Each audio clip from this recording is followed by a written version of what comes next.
Hi guys, welcome back to my channel. Apologies for the radio silence over the last couple of weeks. I've been hard at work starting production on my feature film, hence the buzz cut, that's all part of it. And I'll have another update video for you soon with where I'm at with that.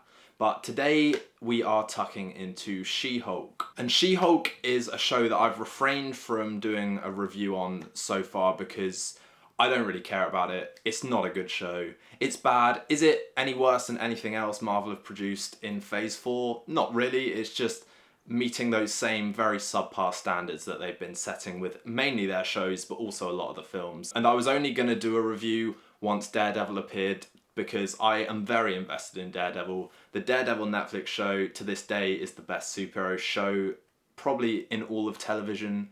And I was just very intrigued to see how he translated over into a show that was so tonally different and so different in terms of the general quality. And for the most part, I've got to say I was pleasantly surprised. I think Charlie Cox carries the entire episode, and I'm not going to say redeems the show because the show is terrible outside of that episode, but when he is on screen, I just felt a bit safe.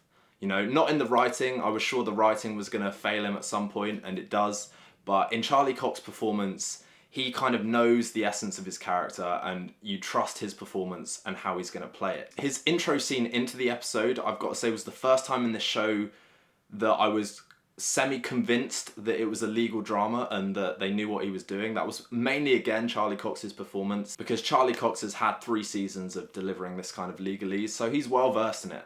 But also, they kind of treat it seriously. He is a compellingly good lawyer, and you can see why he wins the case. It's over in a heartbeat, but for once you're kind of semi-convinced that this show is a legal drama. And I've got to say, most of his scenes as Matt Murdock, I was pleasantly surprised by. His scene in the bar with Jen, I thought they had great chemistry.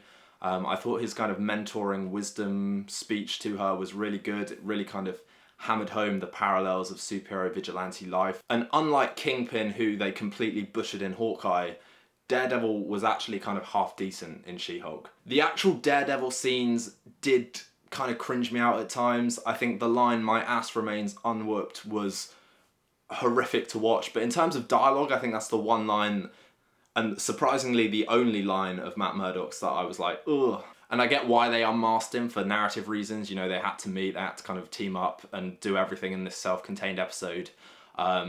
But, you know, the whole kind of defeating him in a very short space of time and then just ripping his mask, you know, picking him up with one hand and plucking his mask off with the other, it felt a bit demeaning of a character you've just reintroduced in this badass way. We got to see Daredevil make good use of his kind of echolocation, kind of enhanced hearing, that sort of thing.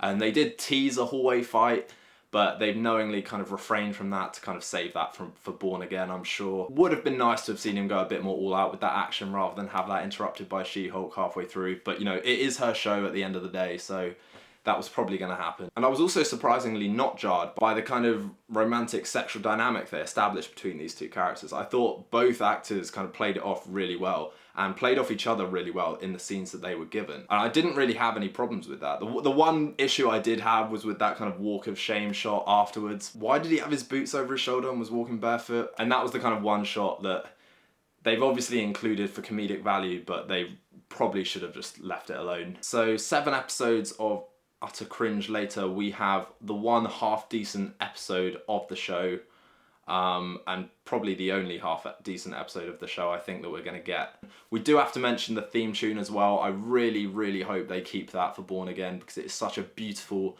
understated, but really evocative piece of music.